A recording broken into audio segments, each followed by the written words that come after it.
mugenzi wawe ni banza witegereze mu bo mukorana ubona mugenzi wawe ari banza witegereze mu bo musengana ubona mugenzi wawe ari mu bo muturanye mugenzi wawe ni ese muri ba badamu mugendana bamwe mu bana mwitsinda mugenzi wawe ubona ari ninde mugenzi wawe aho nuhura n'ikibazo uwambere agafata ya mbere kujya kubyamamaza aho nuhura n'ingorane mu rugo wenda wavuganye nabi n'umugabo wavuganye nabi n'umugore uwo witaga mugenzi wawe akaba ari ujya kubyasasa nari nkubwiye ngo ye muri iyo nzira ngo hamanukamo umusamariya uyu musamariya ngo yari umusamariya udasanzwe yari umusamariya w'umunyembabazi ngo uyu nguyu amwitegereje ngo arebye uyu muntu arebye ibikomere arebye ukuntu bamukubise arebye ukuntu yakomeretse arebye ukuntu arimo avirirana ngo amugirire imbabazi ndagira ngo nkubwire mwene data musiki wanjye unkurikiranye nkubwire ngo mu bantu bese Yesu agutoranyirizemo kukugirira imbabazi nta muntu wakugirira imbabazi nta muntu wakwitaho nta muntu wakurengera bivuye mu mutima we hoya kereka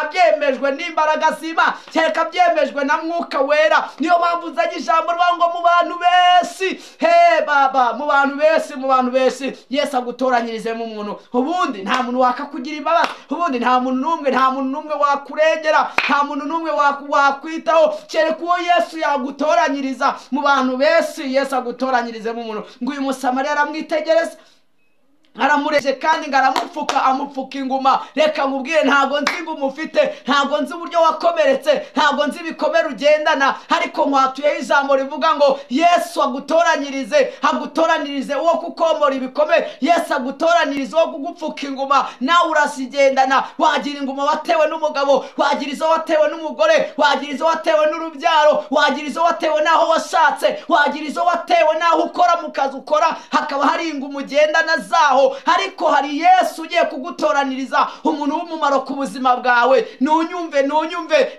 ishuro nyinshi usanga hari abantu batigeze bagera ku rwego bakabaye bageraho bidatewe nuko ibyabo bitaje ahubwo bitewe nuko abo byanyuze mu biganza bababereye babi bababereye abantu nyine ariko nzanye ijambo nshaka kuvuga ngo mu bantu benshi mu mubare w'abantu benshi mubo mukorana benshi mubo musangira benshi mubo mugendana benshi Imana yo mu ijuru cyangwa se Yesu Kristo agutoranirize Yesu niwe wagutoranyiriza wowe utarakora subscribe ntibibagirwe kuyikora hanyuma kandi ukande kukazogera kugira ngo ujye ubasha kubona ibiganiro byacu ntiwibagirwe kandi gukanda kuri like ntiwibagirwe kwandika muri comment hanyuma usharinge n'abandi bajye babasha kubona ibiganiro byacu.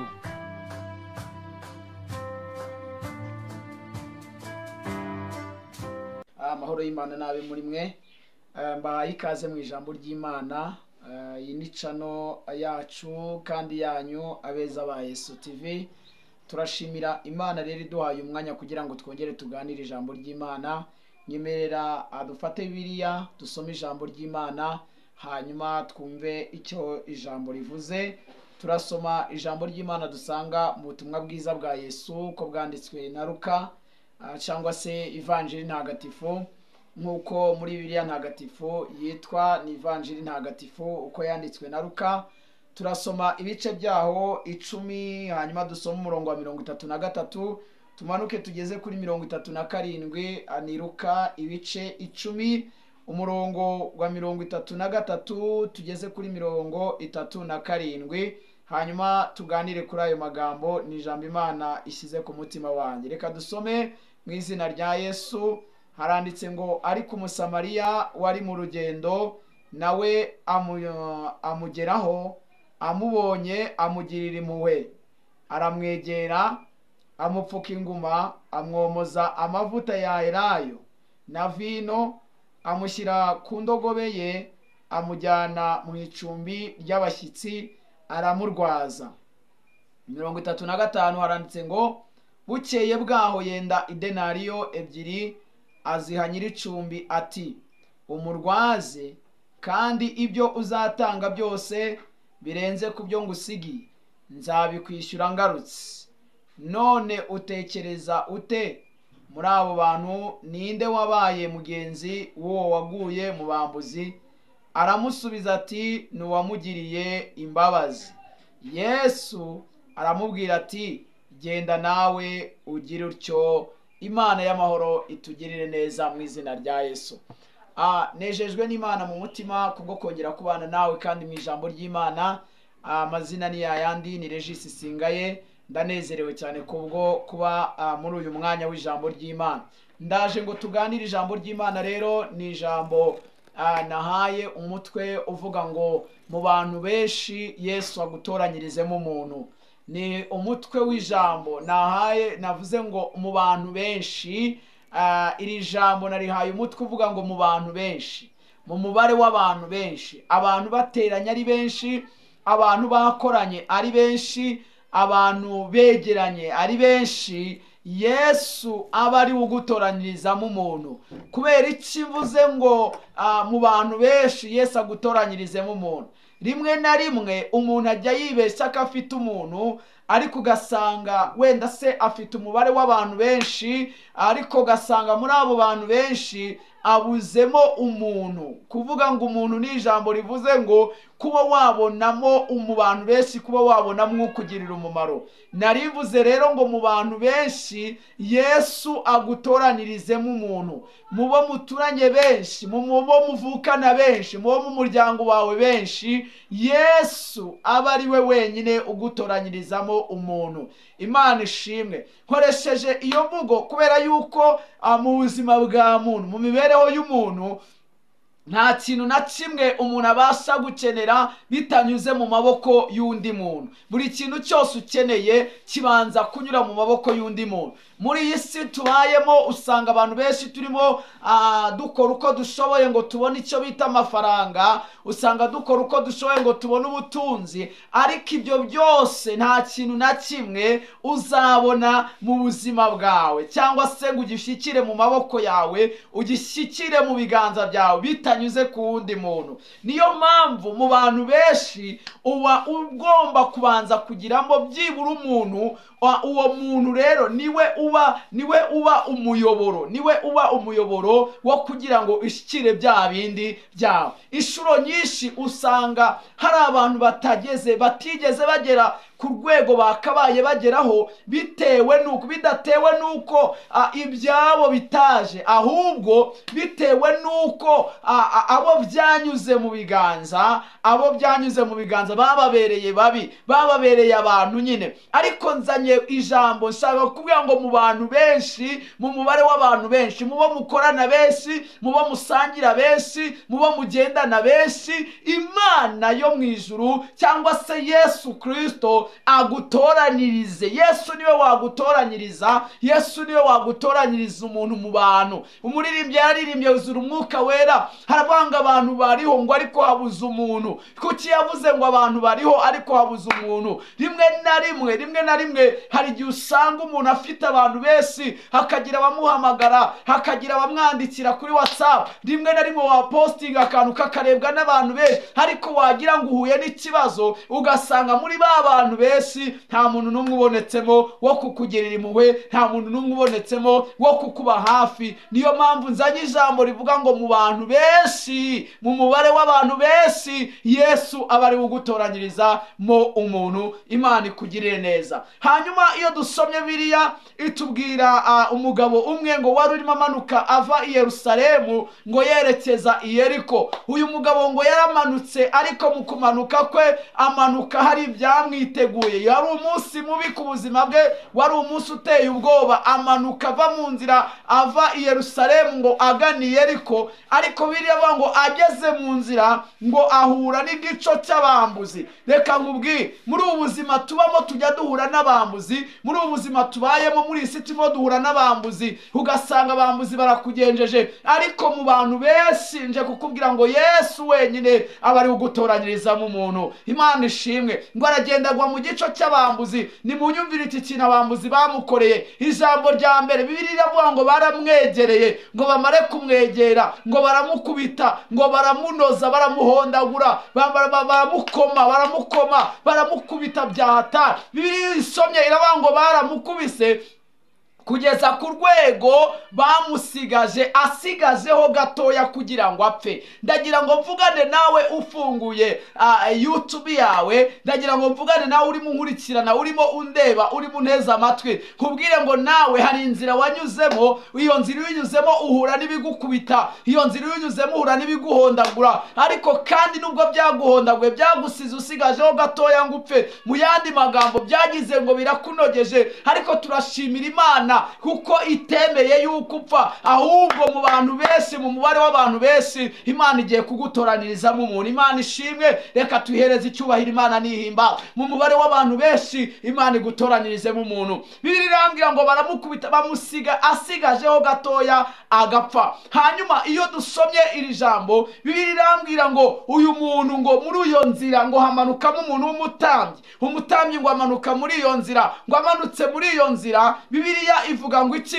Iravuga ngo umutambyi amwitegereje amurebye n'amaso aravuga ati ntabwo nakwegera. Kandi uyu mutambyi niwe wagombaga kumurengera. Kwibutse yuko umutambyi niwe wari ufite umumaro, niwe watambiriraga abantu iby'ibyaha byabo, niwe wafashaga abantu, niwe wagombaga gusengera abantu, niwe wagombaga kwita ku bantu. Ariko igitangaje nuko we uwagombaga kwita kuri uyu wakubiswe ntabwo yamwitayeho. Mu bantu benshi Imana igutoranyirizemo umuntu. Bibiliya ivuga ngo iki? Ngo aramureba aramwitegereza, ngo arangije akora ikintu Bibiliya yise ngo ni ugukikira. Ngo arakikira. Gukikira ni ukunyura ku ruhande kure cyane, ugaca ku ruhande y'icyo wakagombye gukora, ugaca ku ruhande kure cyane. Ngo aramuca ku ruhande arigendera. Iyo nsomye ijambo riravuga ngo muri iyo nzira ngo ahita hamanukamo ngo umuntu w'umurewi. Uyu murewi nawe ngo amubonye nawe ngo arakikira arigendera. Ariko ijambo riravuze ngo muri iyo nzira ngo hamanukamo umusamariya. Uyu musamariya ngo ari umusamariya udasanzwe, yari umusamariya w'umunyembabazi. Ngo uyu nguyu amwitegereje, ngo arebye uyu muntu, arebye ibikomere, arebye ukuntu bamukubise, arebye ukuntu yakomeretse, arebye ukuntu arimo avirirana, ngo amugirire imbabazi. Ndagira ngo nkubwire mwene data mushiki wanjye unkurikiranye, nkubwire ngo mu bantu benshi Yesu agutoranyirizemo kukugirira imbabazi. Nta muntu wakugirira imbabazi, nta muntu wakwitaho, nta muntu wakurengera bivuye mu mutima we. Hoya, kereka abyemejwe n'imbaraga z'Imana, kereka byemejwe na Mwuka Wera. Niyo mpamvu uzanye ijambo rivuga ngo mu bantu benshi, baba, mu bantu benshi Yesu agutoranyirizemo umuntu. Ubundi nta muntu wakakugira imbabazi, ubundi nta muntu n'umwe wakurengera, nta muntu n'umwe wakwitaho, kereka uwo Yesu yagutoranyiriza. Mu bantu benshi Yesu agutoranyirizemo umuntu. Ngo uyu musamariya aramwitegereza, aramureba, abona rwose akwiriye kumugirira impuhwe, abona akwiriye kumugirira imbabazi. Bibiliya irambwira ngo aramwitegereza amugirira imbabazi. Ngo arangije akora mu bubiko, akora mu byo yari yitwaje, ngo akuramwo amavuta ngo ya elayo. Ngo arangije ngo arayamusiga, arayamwomoza. Niko birivuga ngo amwomoza amavuta, ngo aramwomora. Arangije kandi ngo amupfuka inguma. Reka nkubwire, ntago nzi inguma ufite, ntago nzi uburyo wakomeretse, ntago nzi ibikomere ugendana, ariko nkwatuyeho ijambo rivuga ngo Yesu agutoranirize uwo kukomora ibikomere. Yesu agutoranirize uwo kugupfuka inguma. Nawe urasigendana, wagira inguma watewe n'umugabo, wagira izo watewe n'umugore, wagira izo watewe n'urubyaro, wagira izo watewe naho washatse, wagira izo watewe naho ukora mu kazi ukora, hakaba hari inguma ugendana zaho. Ariko hari Yesu ugiye kugutoraniriza umuntu w'umumaro ku buzima bwawe. Nunyumve neza, fungura cyangwa se witarutse iyo video, banza wumvira ijambo. Nkwatuyeho ijambo rivuga ngo Yesu agutoranyirize wo kukugirira impuhwe, agutoranyirize wo kukugirira imbabazi. Nyumva neza mwene data, nibyo warakomeretse, ukomeretswa n'abatagombaga kugukomeretsa, ukomeretswa n'abo wizeye, ukomeretswa n'abo wisi inshuti, ariko uzi yuko ari inshuti kandi bakuryarya. Ariko ndagira ngo nkubwire ngo Yesu agutoranyirize. Imana ishimwe. Bibiliya ivuga ngo iki? Uyu musamariya ngo aramwegera, amupfuka inguma, amwomoza amavuta ya elayo. Ngo arangije akora ikintu gikomeye abandi batigeze bakora. Ndagira ngo nkubwire, Yesu agutoraniriza uzakora ikintu abandi batigeze bakora. Ngo arangije aramuterura. Nyumvira, ntiyakwita ku kuvuga ngo nibajya gupima ibikomere bagapima ku bamukozeho, bagapima ku bamufase, nanjye ibikumwe byanjye bizamuzaho, nanjye bazangirira nabi cyangwa se bazampana. Ibyo ntiyabyitaho, arabyirengagiza. Haravuga ngo nkwiriye kumugirira impuhwe, nkwiriye kumugirira imbabazi. imbabazi. Bibiliya ivuga ngo iki? Ngo aramuterura. Icyama Yesu akakohereza wo kuguterura, icyama Yesu akakohereza uwo kukugirira impuhwe. Ngo aramuterura, amwicaza ku ndogobe, amwicazaho, ngo arangije amujyana mu icumbi, amujyana aho kumucumbikira. Reka nkubwire ngo amugejejeyo aramurwaza, birambwiye ngo aramurwaza. Reka nkubwire nta muntu muri iyi si wabona wakurwaza, ntawe wabona kereka Yesu yagutoranirije. Niyo mpamvu nkuzanira ijambo ngo Yesu agutoranyirize mama, Yesu agutoranyirize papa, Yesu agutoranirize wo kukugirira imbabazi. Ngo arangije ngo amushyira muri iryo cumbi, abaho ngaho. Bibiliya yavuze ngo bukeye bwaho ngo yenda idenariyo zingahe? Ebyiri. Ngo arangije izi denariyo ngo aziha nyir'icumbi. Ngo aramubwira ngo umurwaze, umwiteho buri kintu cyose icyo azakenera. Nakenera ibyo kurya, nakenera ibyo kunywa, nakenera imyambaro, umwiteho. Nakenera koga, buri kintu cyose umwiteho. Aravuga ngo kandi ibyo uzatanga ku birenze ibyo ngusigiye ni ingaruka. Bivuze iki? Ntabwo yari agiye amwirengagije. Iyo Yesu yagutoranirije wo kukugira imbabazi, ntabwo akwirengagiza. No mu gihe mutari kumwe kuri telefone abaguhamagara, no mu gihe mutegeranye, none nahara babaririza amakuru yawe, apfa kuba ari Yesu wamugutoranirije.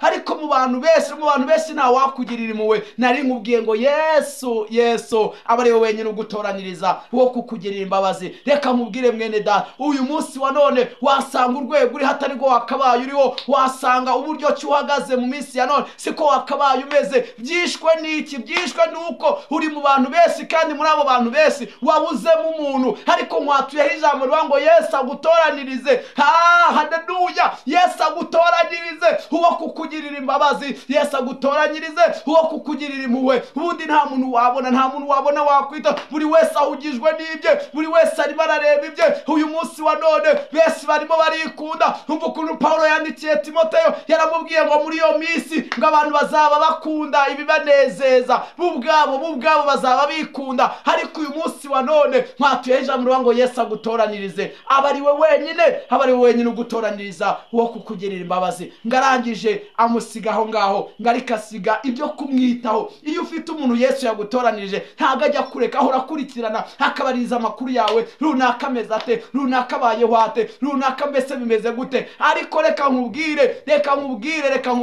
uyu munsi wa none ushobora gusanga uheze kuri iyo ntebe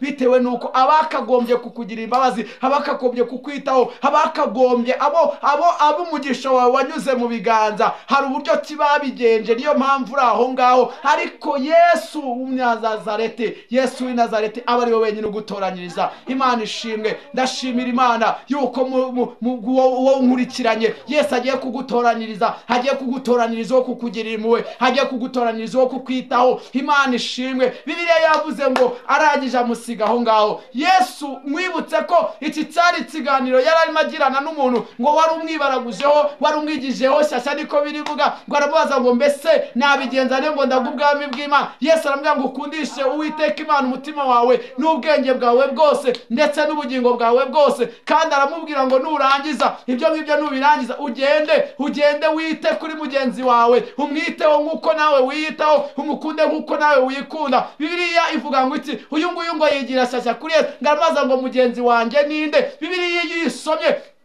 iravuga ngo Yesu ahita amubwira ibyo ngibyo. Haramubwira ngo none niba muri abo bantu bose uko ari batatu, mu bantu batatu banyuze kuri uyu muntu wari wakubizwe, wambwira gute ninde wabaye mugenzi we? Uyu nguyu ngo asubiza Yesu, aramubwira ngo Yesu, ndimo ndareba nkabona uwamugiriye impuhwe, uwamugiriye imbabazi niwe wabaye mugenzi we. Ndagira ngo nkubaze wo nkurikiranye, mugenzi wawe ninde? Banza witegereze mu bo mukorana, ubona mugenzi wawe ari. Banza witegereze mu bo musengana, ubona mugenzi wawe ari. Mu bo muturanye, mugenzi wawe ni. Ese muri ba badamu mugendana, bamwe mubana mw'itsinda, mugenzi wawe ubona ari ninde mugenzi wawe? Aho nuhura n'ikibazo, uwa mbere agafata iya mbere kujya kubyamamaza. Aho nuhura n'ingorane mu rugo, wenda wavuganye nabi n'umugabo, wavuganye nabi n'umugore, uwo witaga mugenzi wawe akaba ari ujya kubyasasa. Nari nkubwiye ngo Yesu agutoranirize uwo kukugirira imbabazi. Ndasoje, ariko ndagira ngo nkubwire ndakubwiye ngo ufate iki cyifuzo ubwire Yesu, mubwire Yesu we ntoranyiriza kuko we witoranirije wakwibeshya, we witoranirije ntabwo byakunda, ariko Yesu aramutse agutoranyirize yagutoranyiriza wo kukugirira impuhwe, akagutoranyiriza wo kukugirira imbabazi. Imana iguha umugisha, Imana ikugirire neza. Nari nkwatuye ijambo rivuga ngo Yesu agutoranyirize wo kukugirira imbabazi. Imana y'amahoro ikugirire neza mu izina rya Yesu, amen. Amahoro y'Imana abe muri wowe. Hanyuma wibuke ukore subscribe niba ari bwo bwa mbere ugeze kuri channel, kandi like, hanyuma comment aho ngaho hasi, hanyuma kandi unasharinge abantu bumve ijambo ry'Imana, babwire Yesu ngo dutoranyirize wo kutugirira impuhwe. Hanyuma nuzajya ubona ishusho ritameze neza, birumvikana hari ubwo tunyuzamo tugakoresha telefone, birumvikana ubwo ubushobozi bwabaye buke kugira ngo dukoreshe kamera, ariko ndabizi neza Imana izagenda ibigenza neza, kuko Yesu agiye kudutoranyiriza wo kutugirira imbabazi. Yesu aguha umugisha mu izina rya Yesu. Ndabakunda cyane, Imana ibahe umugisha. Amen, amen, amen, amen.